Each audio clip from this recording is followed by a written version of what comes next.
Are you a business owner or employee who needs to network but is terrified of walking into a room full of people you don't know? Are you afraid of being left out of conversations or being awkward in the conversations you do have? Your tour guide, Faithann, is here to walk alongside you through the networking terrain, offering tips and tricks to network with ease. Grab your sunscreen and suitcase. Faithann is ready. Are you? Welcome to this episode of the Networkers Tour Guide podcast, where you get your networking questions answered one episode at a time. We're in the middle of our Realtor Ready series to help those professionals in the real estate industry network better. The first guest is a returning guest, and she has the honor of being the very first guest on the podcast a while ago. It was episode 17. Your Perfect Elevator Pitch, Part 2, with JoAnne Stiles. And since JoAnne is in the real estate industry as a realtor, I asked her to come on and talk about real estate specifically. JoAnne, thank you for coming back on the podcast. Absolutely. Thank you for having me again. Sure. And then whenever I invite the realtor on, I ask the realtor, who would you like to come on with you to talk about a very important strategic relationship? And JoAnne asked Mona to come on, Mona Guziar with Unity Legal Services. Mona, thank you for coming onto the podcast with JoAnne. Thank you for having me. I've met both Mona and JoAnne through BNI, which stands for Business Network International, and they have become pretty close friends. Am I right in saying that you guys have formed a really nice relationship? Yeah. Yes.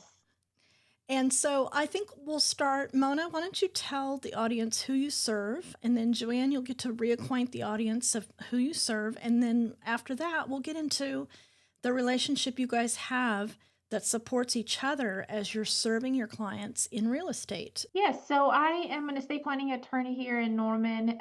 That's my focus, estate planning and probate. So I know today's focus is going to be on probate. So I'm going to talk more about that. But basically, I help people get the paperwork done for when a person passes and they don't have an estate plan in place, and it has to go through the probate process. Basically, it has to go through the courts. So that's where I assist the family figure that out, what needs to be done, how much it costs, how long it takes, and all that. So they can either sell the house or inherit it outright if that's the plan. And Mona does classes for the community, and I've been to her class specifically for realtors, and she is a wealth of knowledge when it comes to probate, estate planning, and all things related to estate planning. So she is a great resource. Thank you. I think education is an important part, honestly, of everything. Networking, growing as a person, growing as a professional.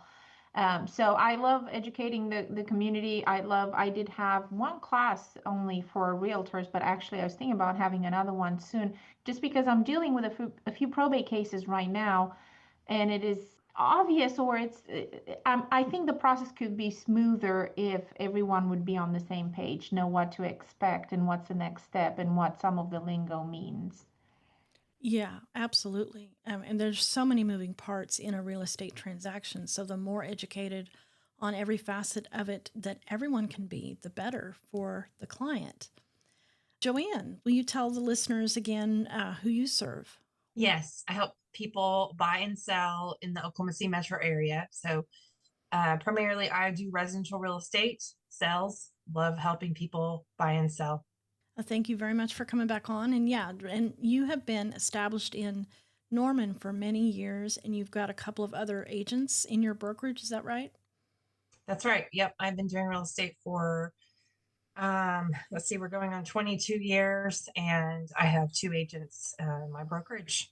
So tell us, how important is an estate to have a relationship with an estate planning attorney when you are helping buyers and sellers?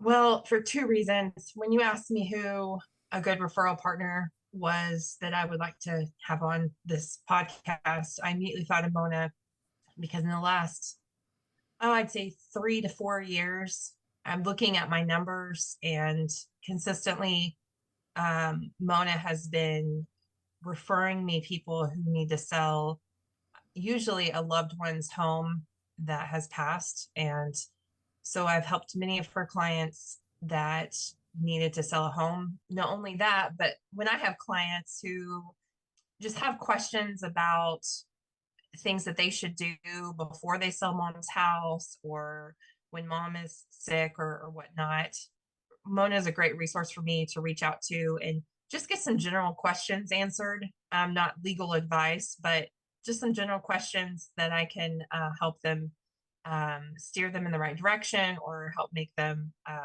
make a decision one way or the other. And then also refer Mona to them so they can get that legal advice when they need it. Yeah, like Mona was saying, the more educated everyone is in the transaction, the smoother it's going to go.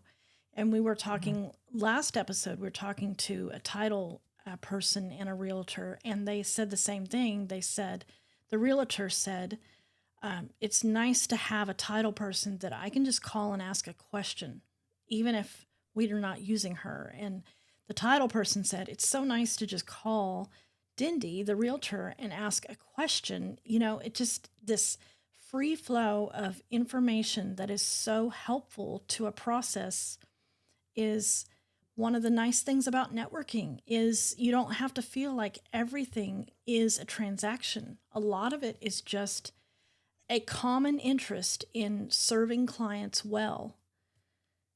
And Mona is shaking her head. So do you have something to add to that? Because you're not supposed to know everything. I mean, you do your best to know as much as you can and to keep informed and to learn from previous experiences or from your colleagues. But you're not supposed to know everything. And we often know our job, but we don't know what the title company would require. We don't know what the realtor has to go through. So I think it's the relationship, the networking, the educating people about it and talking about it, learning about it is very important. Also to make us feel good as a professional that we are doing everything we can to help this client. And just the way JoAnne was saying that she's working with her clients and she's telling them, well, we can ask Mona a few questions. The same thing I have for my clients before they even think about listing the house. They're not ready. Someone just passed. So it takes a while for them to make that decision to clean out the house. They ask me, like, do I need to replace the carpet? Do you think we should do this? And I tell them you need to talk to someone who does this and who can advise you. And I know JoAnne is a wonderful person, not an experienced professional only, but also just a wonderful person. So when I think the networking part is very important because I need to know more than just that JoAnne is a realtor, but I need to know of her as a person because the people I'm sending to her are people who have just lost their mom or their son, or so I need to know that I send them to someone who's going to be good with that and take their time and not just rush through the process or be patient and kind. So that's where the networking part, the relationship is very important to know who you're sending your people to. Right. And you ride the coattails of the people that you introduce your clients to. So that grieving widow is if that grieving widow has a good experience with JoAnne, then Mona benefits from that introduction. So it's another reason I love networking and overall just helping clients have good experiences when they need to kind of make a journey. And real estate is a perfect example. I mean, I can go to the flower shop and buy roses, and that's where my journey stops. I go and I buy the roses and I give them to the person I want to give them to. But in real estate, you go through so many people who are highly specialized, and the chance of something going wrong just increases the more and more people that have their hands in this pot. And so networking allows the realtor to have the best people to refer, and allows those people that support the industry to have the best people to refer. So I want to talk a little bit about how the first referral happened between both of you, Mona and JoAnne. Do you remember who passed the first referral? I don't remember, but more than likely I think it was Mona probably referring someone to me. but I don't remember the specifically the very first one. Yeah, Usually I what Mona, don't either. So typically what happens is when Mona has a client who is needing to sell a home, she will give me a call, and she will just kind of go over the details with me, where the house is, what kind of house it is, the situation, and she'll just ask me if I'm interested in helping her client. And if I agree, which I usually do, almost always, I will I'll let her know, and then she will give my information to her client, and then her client usually calls me. Sometimes it's a long process where they just need time. Sometimes they need help deciding on what to do, contractors to use to do that work. Sometimes they just want an estimate of what the house would sell for, so then they can decide if they want to sell it, they want to keep it, or they maybe one of the siblings wants to buy the other ones out. So lots of different scenarios there. One referral she gave me that I'll never forget is a couple lost their son, and that couple or that son, he owned a few rental properties, and so over the course of, I would say it was about 2 years, I helped them sell one rental at a time as they got the tenants moved out and fixed up, and then sold the son's personal home. And then they ended up moving to Arizona, and I helped them sell their personal home at the very end. So I got very close with that couple at the very beginning. I the wife was really really distant, and by the end, she was very, very sweet and so appreciative. And it was just, I was just so thankful that Mona introduced me to them, that I could be the one to help them through the entire sell of all of those homes from start to finish. So just very grateful for all of the referrals that Mona has given me, and just being able to help all these people. Yeah, and that continuity of easily flowing from Mona to you in a very difficult situation, I'm sure they're very appreciative of. So, Mona, when you decided that you were going to have JoAnne as a referral partner and send her a referral, is there anything in particular that she did or said that made it easy for you to send your referrals to her?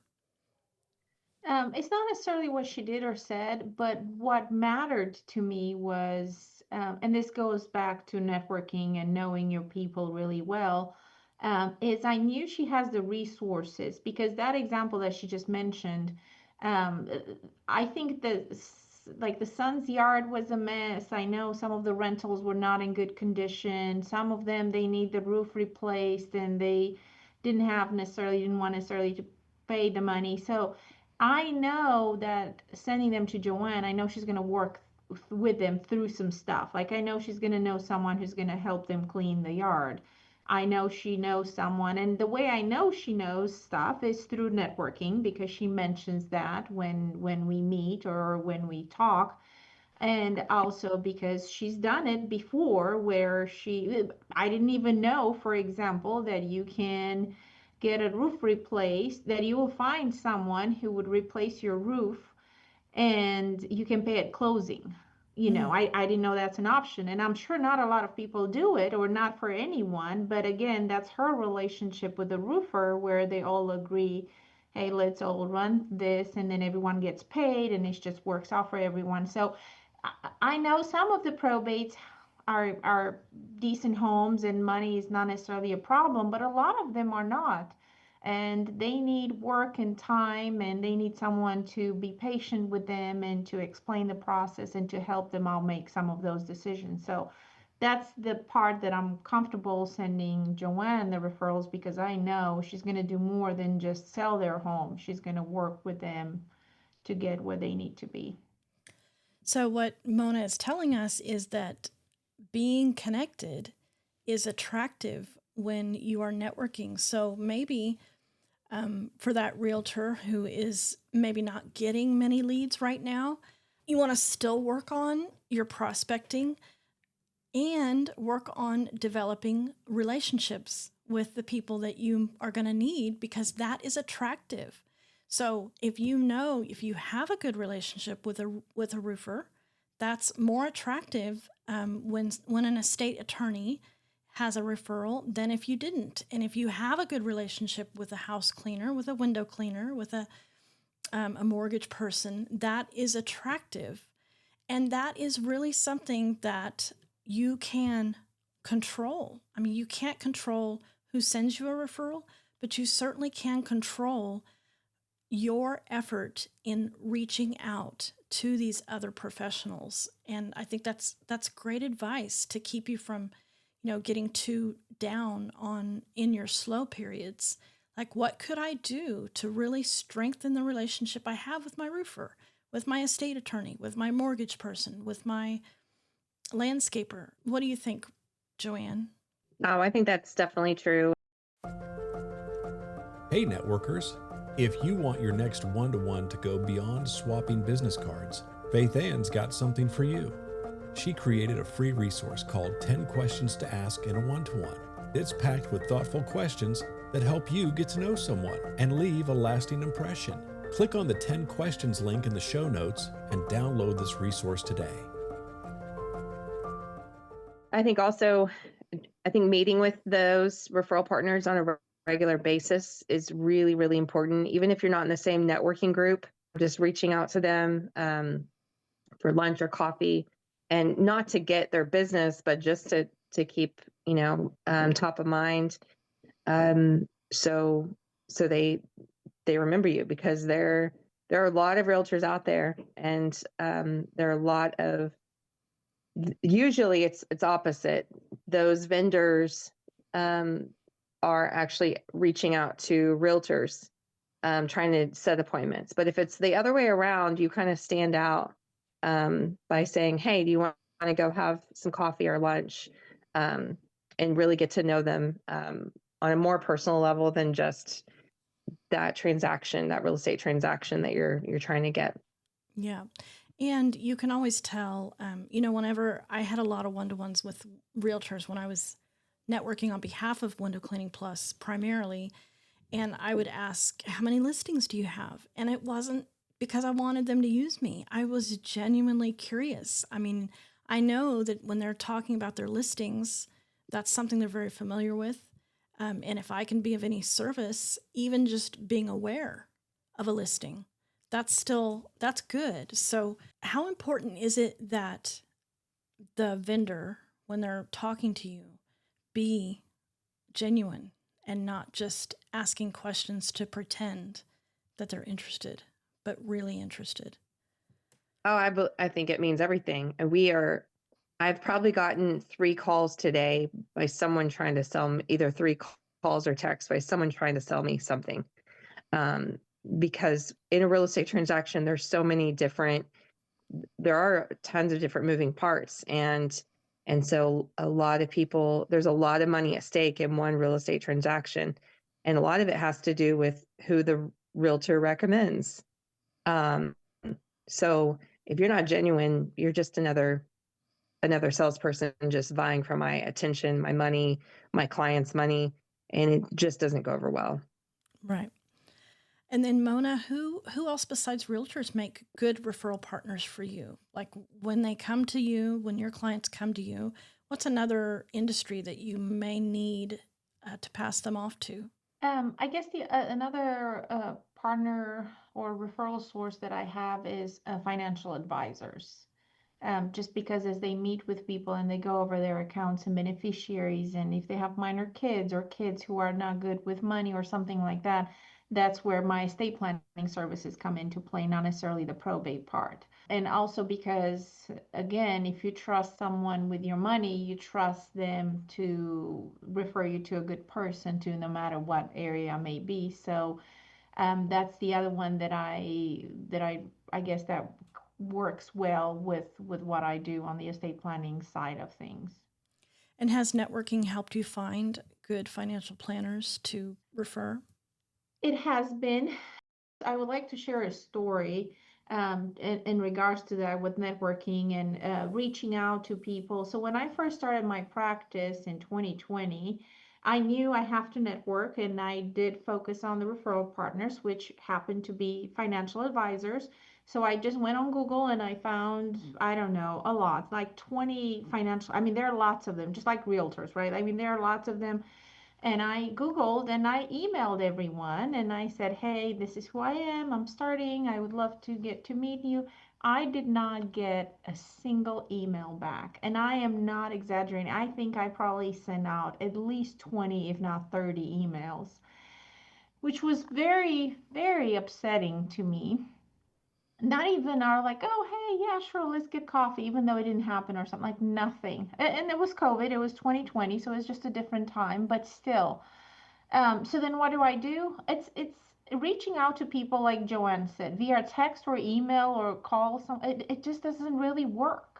You need to create a relationship. You need to meet with people in person. So now I have great relationship with several financial advisors who send me clients, and I send clients to them because we know each other. We go have lunch every so often. We call, hey, I have a question. Hey, I have a question. So knowing that you have that person there that you can reach out to. And I always tell people, don't be afraid to give me a call, or I call someone, because it makes us both look good.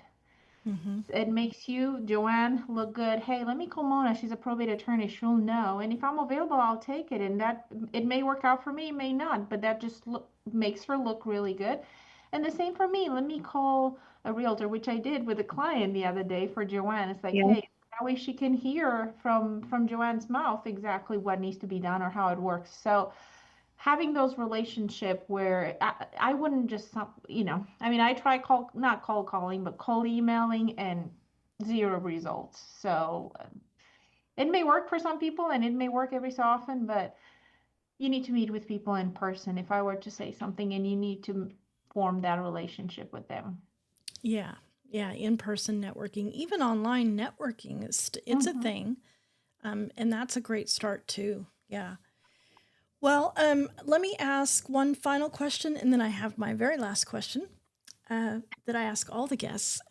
What would you both say to someone who does what you do, and they say to you, JoAnne, Mona, I go into the networking rooms, and there's always 2 or 3 people who do what I do, and it's discouraging. What would you say? I would say, honestly, there is enough business to go around if you stick to it, if you focus on what you can provide, you be yourself. There's always someone who's going to connect to you, your genuine self, and they're going to remember you.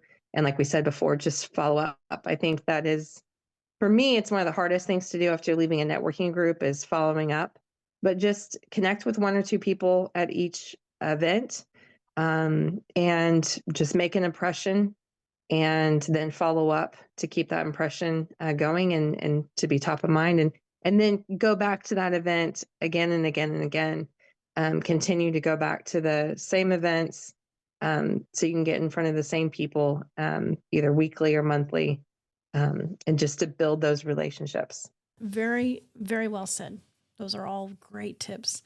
What about you, Mona? I would say very similar, honestly. When I started my practice, my husband said, did you Google how many estate planning attorneys are in Norman? And if you Google now, there are probably like 50 of them or something. And I told him the same thing what JoAnne just said. There is enough business for everyone. So I'm not saying that they are my competitors or anything, okay? It's just what you do and who you are, making people come to you or use your services as opposed to other people. So how you just have to stand out in your own way, and you have to find what that own way is, and then just make sure other people know about it. I think it's very important also that you are available to people, because if you don't answer your phone, your email, it takes you days and things like that. That's just not going to work when there are 15 other people. So one of the things that I try to do really well, or to try and make me stand out, number one concern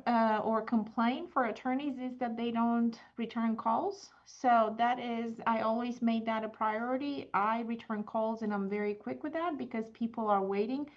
What JoAnne is doing, what I do, what do you do? It's very important that we get back with people quickly, because everyone may be, they may wait. This is very important to them, so they may be waiting to hear from you so they can move on with their lives.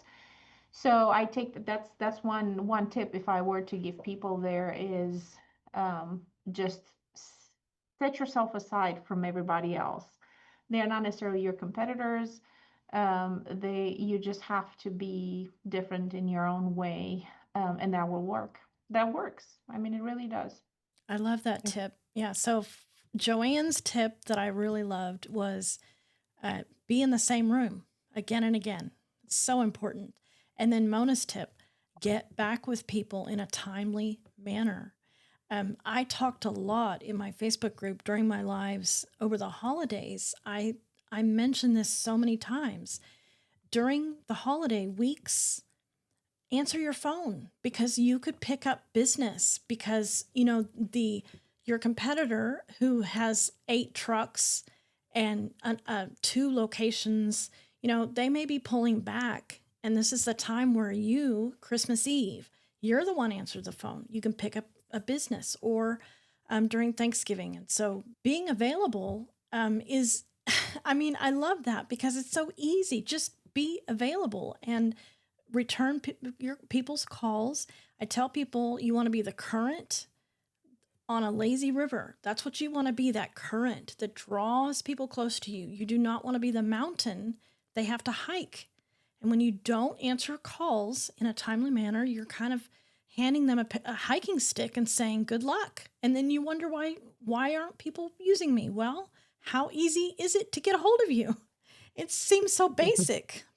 So return people's calls, show up in the same rooms, be uniquely you, be genuine, be ready to serve. These are all ways that you can these are ways you can set yourself apart.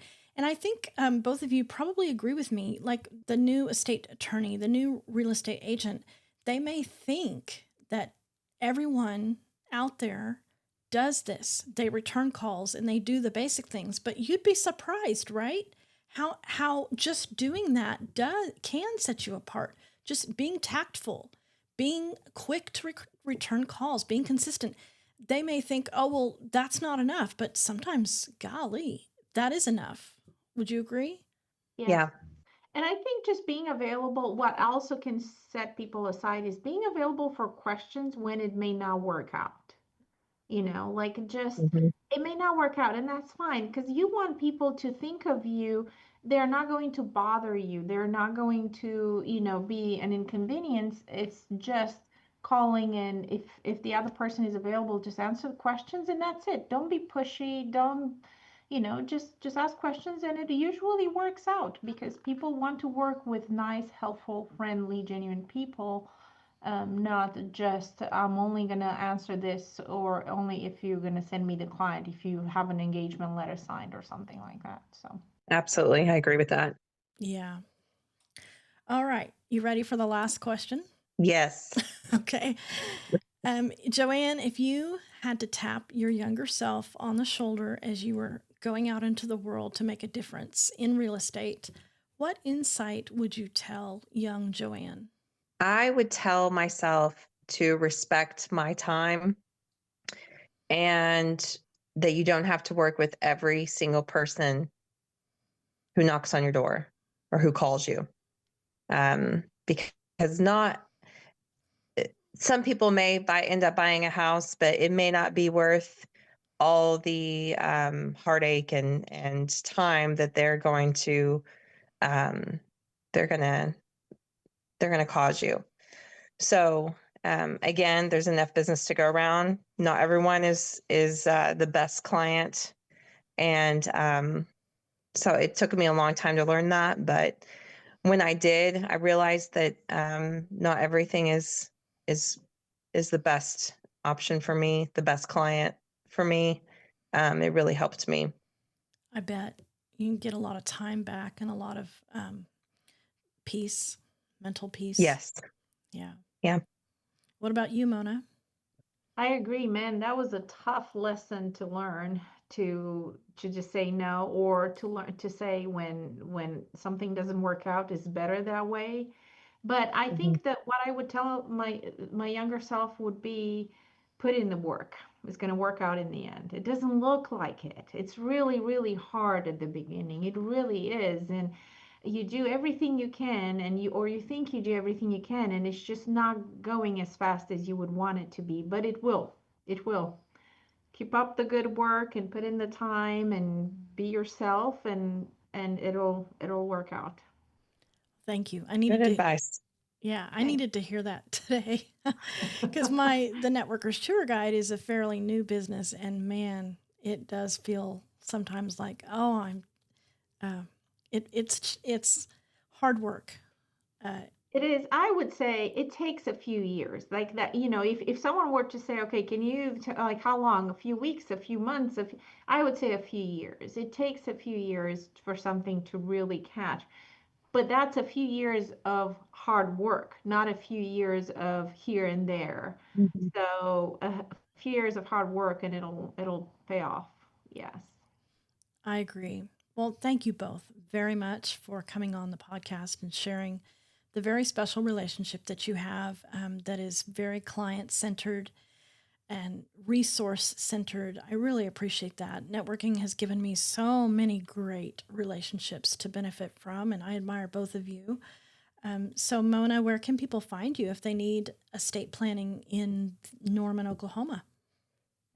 They can, of course, Google my name, but I love to tell people about the classes at the Well. I think that's a great opportunity for people to come to get to know me and the services I provide, but more so learning things that they wouldn't be able to learn necessarily from someone else, from an attorney in person, without any kind of pressure of signing something or buying something or so I like to encourage people attend a class at the Well here in Norman.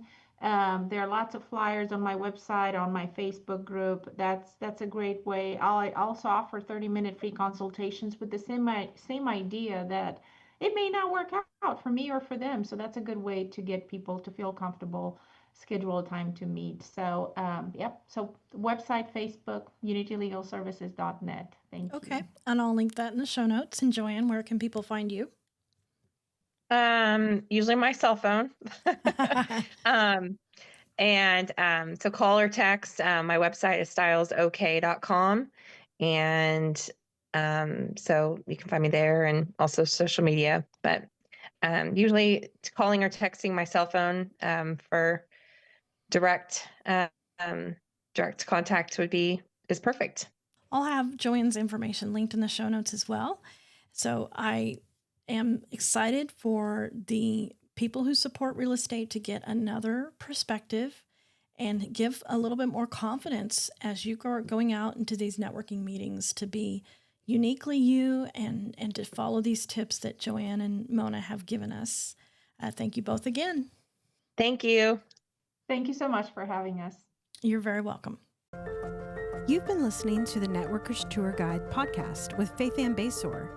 Share this episode with a friend and be sure to come back next week for more networking tips and tricks from the Networkers Tour Guide.